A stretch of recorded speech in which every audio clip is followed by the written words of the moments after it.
Hey, what's up, everybody? True Boxing here. Thank you for coming back to get hit with the truth. So today we are doing the what's next on O'Shaquie Foster, the reigning WBC super featherweight champion at 130 pounds, following his, hard-fought, come from behind 12th round TKO victory over Rocky Hernandez.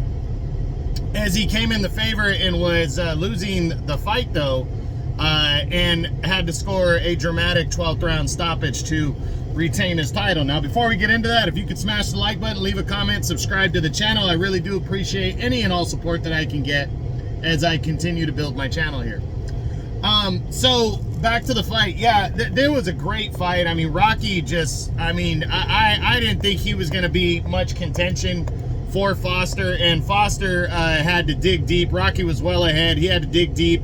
Turned out to be a war in the championship rounds. Both guys got hurt. Foster put Rocky Hernandez down a couple times and ended up finishing him in the 12th impressively as he stayed champion. So now the big question is, what's next for O'Shaquie Foster? Well, I think he really did himself a service by fighting and not just pure boxing, because he was struggling trying to get opponents, you know. Now, I don't think it's going to be as hard for him to get opponents. So let's run through the top 10, see what's possibly coming up for him. Now, I do want to note that he is in optional mode now. So Rocky Hernandez was his mandatory. So O'Shaquie Foster in his next fight should be able to do whatever he wants, or at least whatever he's capable of doing outside of a mandatory defense. So we start with Emmanuel Navarrete, the reigning and undefeated WBO super featherweight champion of the world, which will be a unification bout. Hold on one second first, guys.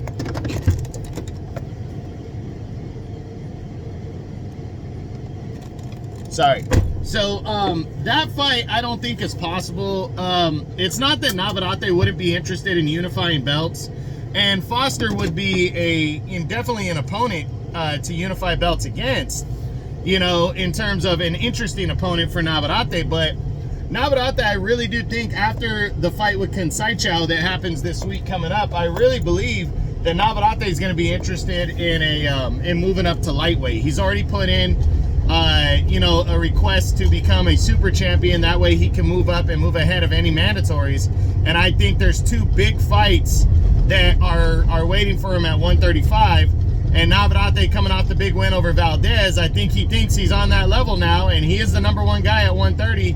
And the two big fights are Lomachenko and Shakur Stevenson, which are just bigger fights than Foster would be. So I'm not going to completely rule it out, but I'm leaning towards the less likely for a unification between the two.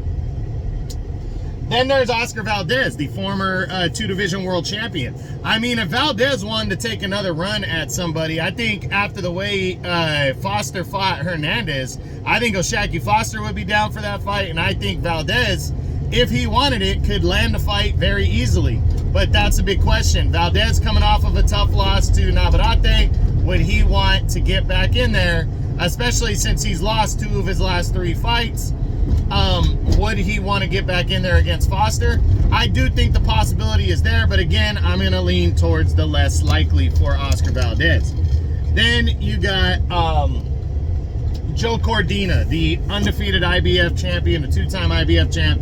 That's the fight that Foster wants, but I don't know if that's the fight that he's going to get. Cordina's coming off of an optional defense against Edward Vasquez, and then he has he might have to make a mandatory before he can attempt to unify belts, or a more desired fight with Lee Wood in an all English battle for Cordina. So I'm leaning towards the less likely that unification happens between these two.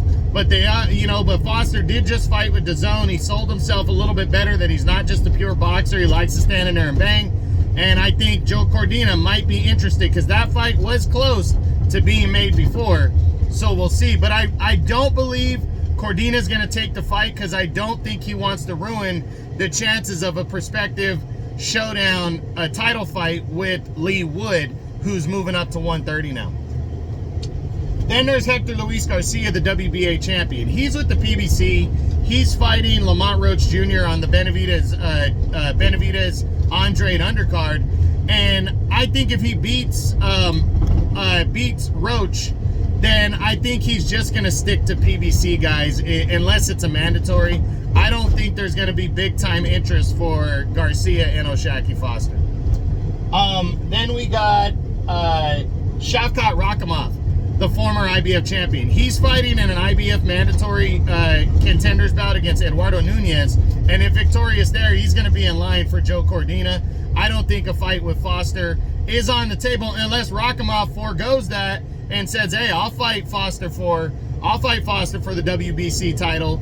That way it frees up Cordina and they kind of have maybe a little 4-man box off potentially, or set it up that way to keep the IBF title or keep the WBC title kind of in-house with the zone right there. I do think that's a possibility, but right now I'm leaning towards the less likely because I think Rakhimov wants to get a rematch with Cordina and he's got to go through Nunez to mandate that rematch. Then there's Robson Conceição.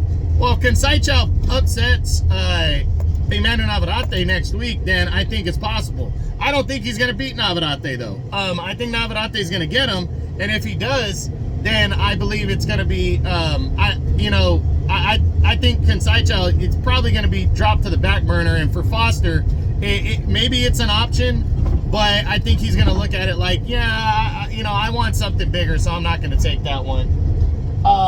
Then there's Zelfa Barrett. Barrett's just staying busy ahead of trying to set up a big fight with another DAZN fighter. But I wouldn't rule it out since Foster just fought on DAZN. Eddie Hearn might say, hey, look, I'm having Cordina and Lee Wood, but you can fight Zelfa Barrett if you want.